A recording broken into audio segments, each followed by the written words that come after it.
Hello everyone. So let's talk about extubation. Extubation is a planned process. Let's see how it's planned. First of all, the primary disease pathology should be completely or sufficiently improved. Patient should be hemodynamically stable, having a normal heart rate, blood pressure, normal CRT, and no escalating inotropes. Patient should have adequate oxygenation, that is maintaining a saturation greater than 92%, FiO2 requirement of less than 40%. PIP and PEEP requirement should be minimum in the patient. Weaning of the ventilatory setting should be considered daily in every mechanically ventilated patient. Patient should have adequate spontaneous respiratory efforts which can be assessed on PSV mode. Then it should have an acceptable ABG, that is PaO2 should be greater than 60 mmHg and PCO2 less than 45 mmHg. No respiratory acidosis or any metabolic derangements. Respiratory rate should be age appropriate.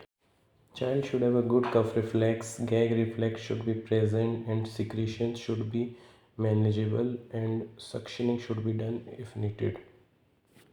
Child should be off sedation and should have adequate GCS greater than 12, and seizure should be controlled, otherwise patient may need reintubation. Airway patency should be assessed by performing leak test in the patient, and there should be no significant airway edema suspected. If it is suspected, we should start injection dexamethasone in the dose of 0.15 to 0.5 mg per kg per day divided in 4 doses for at least 48 hours before extubating. Giving extubation readiness trial ensures that child is safe for extubation. Before extubation, suctioning should be done properly. Position of the ET should be confirmed before removal.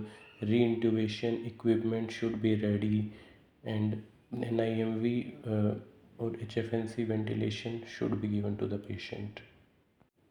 After extubation, patient should be monitored for stridor, work of breathing, saturation monitoring should be done, as most of the extubation failure occur in the first 6 hours, so vigorous monitoring is required.